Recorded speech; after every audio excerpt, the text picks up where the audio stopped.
আজকে বিএনপি মহাসচিব মির্জা ফখরুল ইসলাম আলমগীর প্রচারণা চালিয়েছেন ঠাকুরগাঁওতে তার নিজস্ব এলাকায়। তিনি সেখানে একটি বক্তব্য দিয়েছেন।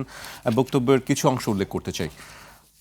বিএনপি মহাসচিব মির্জা ফখরুল ইসলাম আলমগীর বলেছেন, আপনারা ভোট কেন্দ্রে পাহারা দেবেন, কেউ যেন গোলমাল করতে না পারে, যেন হিন্দু, মুসলমান, বৌদ্ধ, খ্রিস্টান সবাই মিলে ভোট দিতে পারে। এ বিষয়ে আরেকটি আশঙ্কার কথা প্রকাশ করেছেন। গোলমালের কথা যেহেতু বিএনপি মহাসচিব বলছেন, পররাষ্ট্র উপদেষ্টাও একটি কথা বলেছেন, আসন্ন জাতীয় নির্বাচনে বিক্ষিপ্ত বা বিচ্ছিন্ন সহিংসতা হতে পারে বলে আশঙ্কা করছেন পররাষ্ট্র উপদেষ্টা তৌহিদ হোসেন। তবে তিনি বলেছেন, এসব আশঙ্কার মধ্যেও বাংলাদেশের মানুষ একটি শান্তিপূর্ণ নির্বাচনের প্রত্যাশা করছে। দুধু ভাই, আমরা সম্প্রতি দেখেছি যে বিচ্ছিন্ন কিছু ঘটনা দেশের বিভিন্ন স্থানে রাজনৈতিক দলগুলোর মধ্যে প্রচারণার সময় সংঘর্ষ হয়েছে, সেখানে আহত হচ্ছে। আপনি কি মনে করেন, আসলে নির্বাচন কি গোলমালের আভাসটা কেন, বা একটি আশঙ্কাও করেছেন যে গোলমাল যেন কেউ না করতে পারে?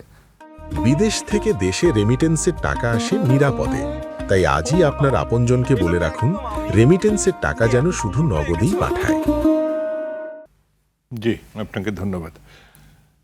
বাংলাদেশের নির্বাচন হয়েছে কখনো বেশি, মানে আশার থেকেও বেশি গোলমাল হয়েছে, কখনো একেবারেই গুণাগুণের মধ্যে পড়ে না, টুকটাক হয়েছে।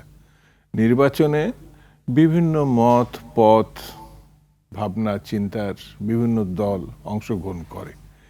এই নির্বাচনটা এমন যে এটা শহর কেন্দ্রিক না, সামগ্রিক। একের প্রান্ত সীমায় যারা বাস করছে, গ্রামের প্রান্ত সীমায় একেবারে, সেখানেও এই ভোটটি স্পর্শ করবে, অর্থাৎ তারাও এখানে ভোটের অংশীদার।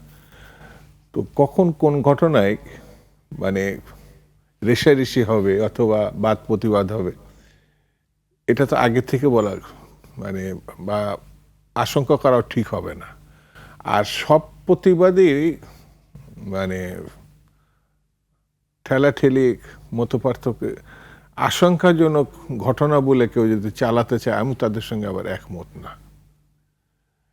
আমার কাছে মনে হয়েছে ঘটনার আগে আমরা যেটা চিন্তা করছি, অনেকে আছে যারা পুরা নির্বাচনই হবে এটা বিশ্বাস করে না, মানে এটা বিশ্বাসই করতে চায় না। এখন এমন একটা জায়গায় এসছে, আর সপ্তাহখানিক বা 8 দিন 9 দিন আছে, আগামী সপ্তাহে নির্বাচন। আগামী সপ্তাহে নির্বাচন। এখনো কিছু কিছু মানুষ মানে এই আশঙ্কার ভিতরে জাতিকে নিতে চায়, রাজনৈতিক দলগুলো ভোটারদের নিতে চায়, আদতে তো নির্বাচন হবে না, ব্যাপারটা এরকম তারা বলতে চায়।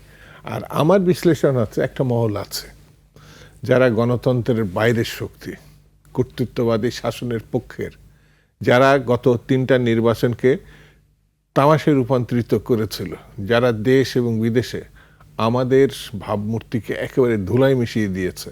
নির্বাচন করে নাই, কিন্তু তারা বলেছে এত সুন্দর শান্তিপূর্ণ নির্বাচন আগে হয় নাই। কিন্তু আমরাও জানি, বিশ্ববাসীও জানে, এবং যারা পর্যবেক্ষক, অনেকে তো আসেই নাই সেই সময়, আবার আসলো, যা দেখেছে, তারা যেসব মন্তব্য করেছে সেগুলো তো আমাদের জাতির সঙ্গে যায় না। কারণ এই কারণে যায় না, ঈদ, কুরবানি বা পূজা বা অন্যান্য ধর্মীয় অনুষ্ঠানের থেকে কোনো অংশেই ইলেকশন উৎসবের বাইরে পড়ে না। ওগুলো যেমন উৎসবের ব্যাপার, ধর্মীয় উৎসব, নির্বাচন আমাদের দেশের ইউনিয়ন কাউন্সিলের থেকে শুরু করে জাতীয় ইলেকশন, মানুষ অনেক সময় কোনো কোনো বাসায় যায়, আমি নিজেও যখন প্রার্থী হয়েছিলাম বা নির্বাচন করছি, দেখছি পানি চাইছে, যেটা আমাদের গ্রামের সংস্কৃতিতে, সেখানে একটু গুড় হলেও দিয়েছে, একটু মুড়ি হলেও দিছে, শুধু পানি দেয় না তারা। এটা উৎসবের অ্যাকশন, একটু বসে খেতে হবে, মানে দাঁড়িয়েও পানি খেতে দেবে না, একটু বসতে হবে। তো এটা আমাদের মানে দেশের একটা সংস্কৃতির অংশ।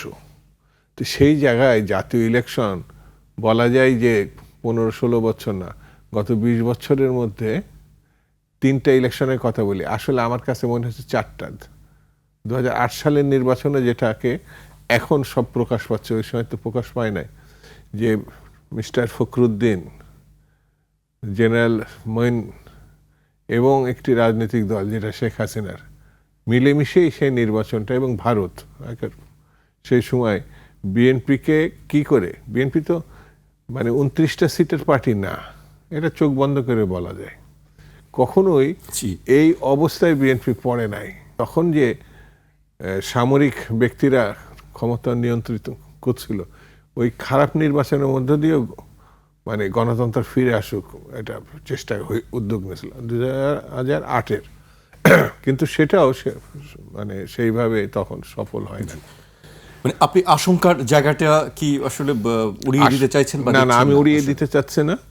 আশঙ্কার ঘটনা ঘটার আগে আমি এটা মাথায় নিচ্ছে না, কিন্তু প্রিভাশনটা যেটা নির্বাচনের সঙ্গে যারা সরকারিভাবে যুক্ত, রাজনৈতিক দল যুক্ত বা নানাভাবে যুক্ত সমাজে, তাদেরকে সতর্ক থাকতে হবে। জি,